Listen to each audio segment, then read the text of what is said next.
दोस्तों, बाइबल में निर्गमन की पुस्तक उसके 14 अध्याय में हम पढ़ते हैं कि जब इजरायली लोग मूसा की अगुवाई में मिस्र से बाहर निकल रहे थे, तब फिरौन और उसकी सेना ने इजरायलियों का पीछा किया और उन्हें लाल समुद्र के पास घेर लिया।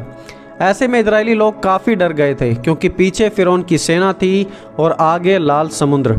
और इस सिचुएशन में उनके परमेश्वर यहोवा ने उनके लिए एक बहुत ही बड़ा चमत्कार किया, एक रास्ता तैयार किया।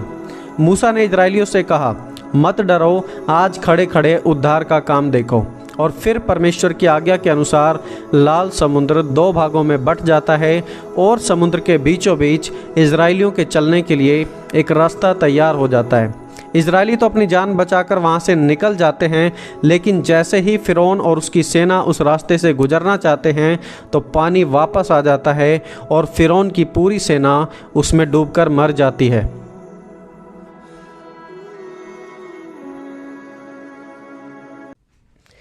समुद्र का 2 भागों में बंट जाना और एक पूरी की पूरी सेना का उसमें डूबकर मर जाना, वैज्ञानिकों को यह बात बिल्कुल भी नहीं पची और उन्होंने इसे सिर्फ और सिर्फ एक मिथ कहा, एक मनगढ़ंत कहानी कहा। लेकिन सालों बाद जब रिसर्च एंड आर्कियोलॉजिकल टीमों ने समुद्र में खोजबीन शुरू की तो उन्हें कुछ ऐसे सबूत मिले जो वैज्ञानिकों की नींद उड़ाने के लिए काफ़ी थे, और अब वैज्ञानिक भी इस सच्चाई को मानने के लिए मजबूर हैं।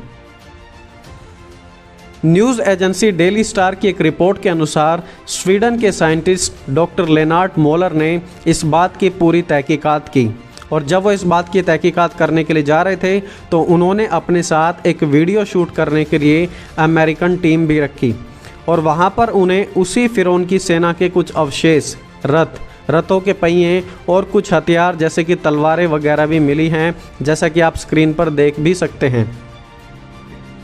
इन बिखरे हुए रथों, तलवारों को उसी समय का बताया जा रहा है। इनफैक्ट वहाँ इंसानों और घोड़ों की गली सड़ी हड्डियाँ भी मिली हैं।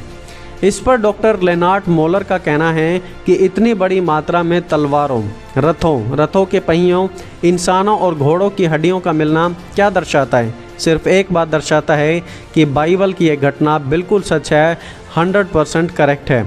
उन्होंने इस विषय पर एक बुक भी लिखी है जिसका नाम है द एक्सोडस केस, जिसमें उन्होंने इस बात को और ज़्यादा सबूतों के साथ प्रूव किया है कि बाइबल की यह घटना एक मिथ नहीं, एक मनगढ़ंत कहानी नहीं, बल्कि सच जानने वाली एक घटना है। दोस्तों, इससे पहले डॉक्टर रॉन वाइट ने भी इस प्रकार की रिसर्च में अनेकों सबूतों को खोज निकाला था। डॉक्टर रॉन वाइट ने भी इस बात का दावा किया था कि उन्होंने फिरौन के रथों और